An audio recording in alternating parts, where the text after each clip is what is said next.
Hello Warhammer Youtubers, this is Remington Steel, and here I am in my flat, now down to a 2-day working week. Well, that's 2 days in my normal proper job, and my other job is it kind of never ends. It's in the music business, and you can never do enough. But it doesn't mean I have more time now to focus on my YouTube channel and put up some possibly new battle reports if I can get some games in, and going through my various armies in stages of progress and painting. So yeah, I just wanted to give a big shout out because it's been a good few months at least since I've been able to put content up, and I just want to put a big shout to Mr. Mallory and to Once Bitten, to Mr. Reef, and all the other fantastic battle reporters and Warhammer YouTubers that are putting content up almost every day, and for me it's great. It's really kept me going in the hobby, and really if it wasn't for you guys, I don't really have any sort of contacts where I live in Leicester in England where I can get games in or chat Warhammer shit and everything like that. So it's great. It's like we're scattered around the world, but this YouTube page and the Google Plus and the Google Hangouts is just such a great way of getting us connected. And the other night I was up until sort of 3 in the morning, and I thought, oh, I'll just see what's up there on the YouTubers page. And yeah, just see Anthony from the Sustainable Centre is recording his thoughts on the Brawler Bash, and there you go. I joined in. I put a question in, and a couple of minutes later, he was answering the question live on his channel. So it's just what a wonderful thing technology is. So yeah, what have I been doing? Well, I've been steadily painting my Dark Elves, and they're looking really, really good. I mean, I'm at the point now where certain units are becoming a bit tiresome to paint because once you've painted sort of 10 Blackguard models, you kind of, no, that's enough. But no, I've got another 10 to paint, and what else I've been doing? Obviously, the new Wood Elves came out, and I was so intrigued because I've got a lot of old Wood Elf models. Even though the sort of style of play for Wood Elves doesn't really appeal to me, it's ironic because I think Wood Elves is an army that a lot of first-time Warhammer fantasy initiates, that's one of the first armies they often get into because they've seen Lord of the Rings, or they like fancy Wood Elves and they look really cool and mysterious and stuff, and they get into that. But actually it's probably one of the most advanced armies to play, a lot hardest, because you're basically the Red Indians. You're circling around the caravans and shooting and running away and shooting and stuff, or at least that was the style before the new book came out. So when the new book did come out, I was obviously the new models look really good, and I bought a box of Sisters of Thorn, and the stags look really shit on the boxes and stuff. I don't know. They did a paint job, Games Workshop, where the stags are white and with blue sort of My Little Pony style paintwork on. But when I actually started painting for myself, they're really, really nice to paint, and really nice to paint those models. But the actual Sisters of Thorn themselves, very spindly, very thin and spindly. Very hard. I find it very hard to paint that. But I'm starting to do them in batch style now, and contrary to Mr. Malorian's videos, which I really enjoyed watching, about his saying that Wild Riders aren't all they're cracked up to be, and I've seen other people using Wild Riders in their battle reports and pulling off stunning sort of successes. I think the Wild Riders are one of those units where, as a Wood Elf player, you really want them to be good. You know what I mean? It's like for dwarves, I think they really want Slayers because the models are so nice. They really want the Slayers to be much better than they are. So whenever they do something okay, you kind of make it into a bigger deal than it actually is. So maybe that's the case with Wild Riders. So I've made a Sisters of the Thorn box. I bought some of the woodcutters, the Wildwood Rangers.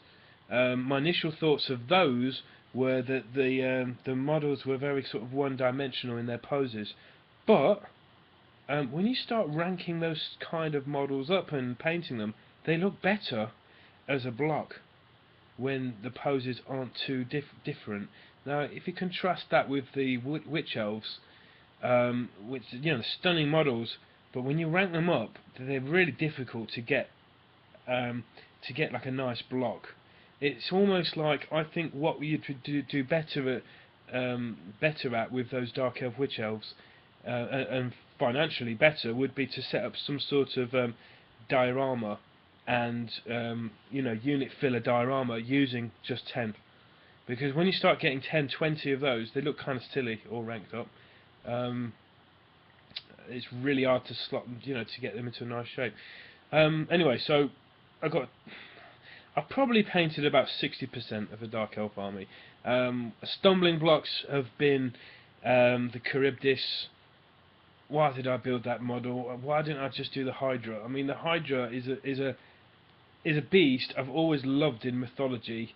If you know anything about the sort of where the Hydra comes from, it's from the adventures of Hercules, the 12 labours of Hercules. One of the labours that Hercules has to do to redeem himself for a crime, an appalling crime he committed. He basically slaughtered all the guests at his wedding, and obviously he didn't mean to do that. He was in a fit of madness, which Zeus's wife, plotting wife Hera, induces onto Hercules, and in redemption for his sin, he has to go to a king who he has no respect for, and he has to perform 12 tasks for this king. And what this king does, because he hates Hercules, he finds 12 of the hardest possible tasks, the biggest, baddest monsters that he thinks will be the undoing of Hercules.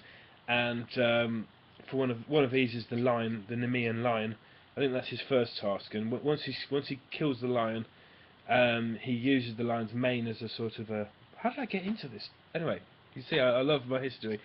One of the tasks, I think it's third or fourth task, he has to kill this Hydra, who's made all the land barren with its poisonous fumy breath. And so I always loved the background towards the Hydra. And when I bought this model, typical me, I just got charmed with the sort of brand new sort of seafaring sort of sloppy beast that kind of sucks you in, and it reminded me of King Kong. I think King Kong was on the TV, and some of the creatures that kill the sailors look like the Charybdis, but smaller versions, and they kind of suck them in.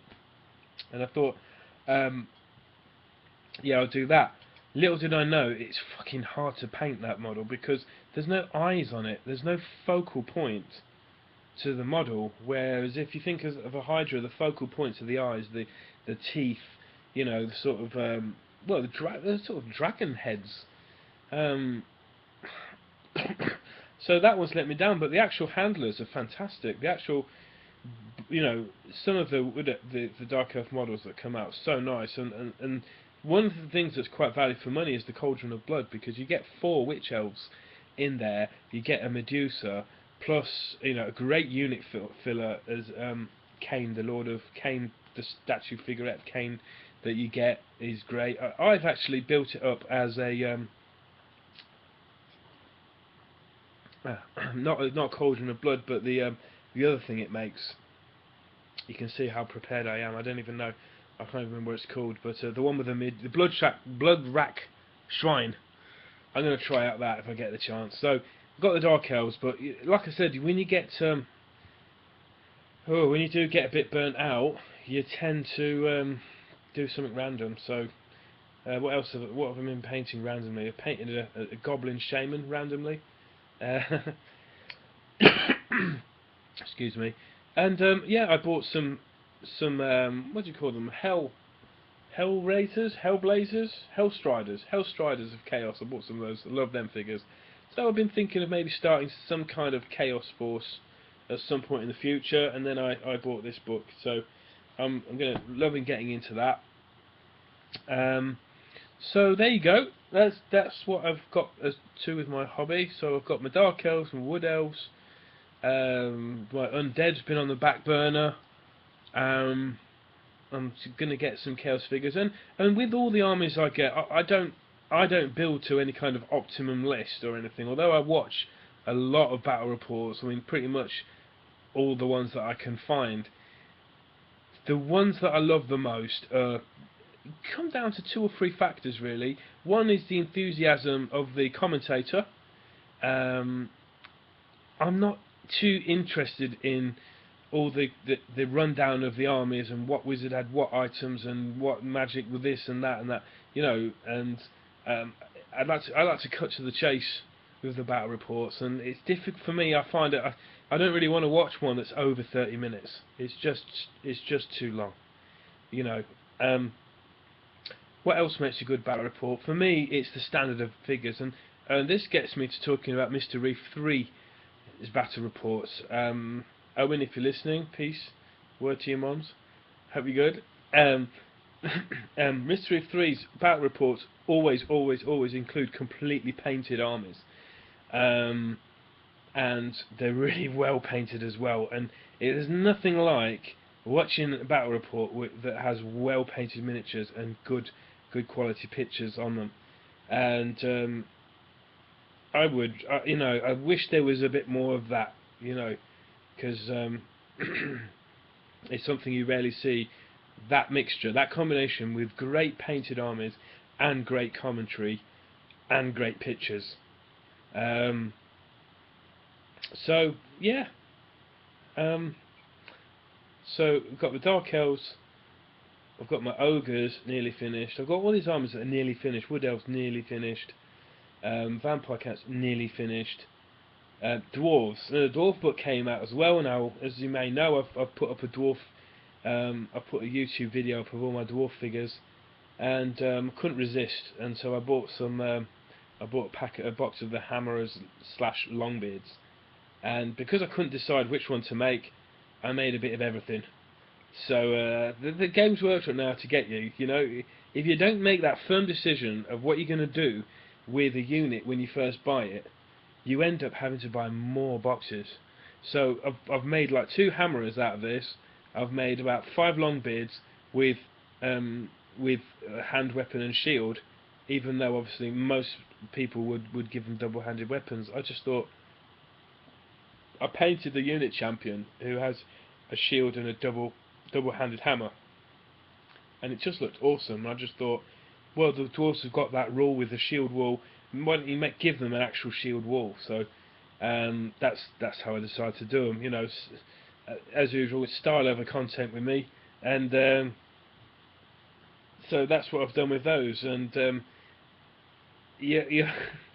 They make, you know. Now, if I want to finish that unit off, I'm going to have to buy another box, you know. And so I've made them into Longbeards.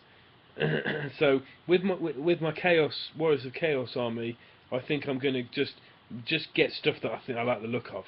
You know what I mean? Yeah, I will read the rules, but you know, I mean, the great thing about Warhammer is that, you know, when you've been following it for a few years, you really see how the meta changes, and 1 minute everyone's shitting themselves talking about the Death Star units. You know, there's the Ogre Death Star unit, and that's, no one knows how, and once people figure out a way of getting points off them or defeating those kinds of lists, then it changes. So it's a great game because I mean, you can compare it to a very detailed, complex version of chess, but it's a very fluid game system because it's always changing. I mean, the rules are always changing, but because there's new figures coming out, new types of models, new game styles, it kind of ebbs and flows. You know, someone comes up with a great new tactic. I've been watching Sustainable Centre's last few videos, and his sort of successful tactic for Bretonia is charging up, getting to the middle table, and doing a bubble version of Savage Beast, which gives all your figures, you know, much better profiles. With their attacks and toughness and strength and stuff, so makes them pretty unstoppable if they get into combat with things that you thought would be unkillable, like, you know, steam tanks. Suddenly a small unit of knights can defeat something as almost impossible to defeat.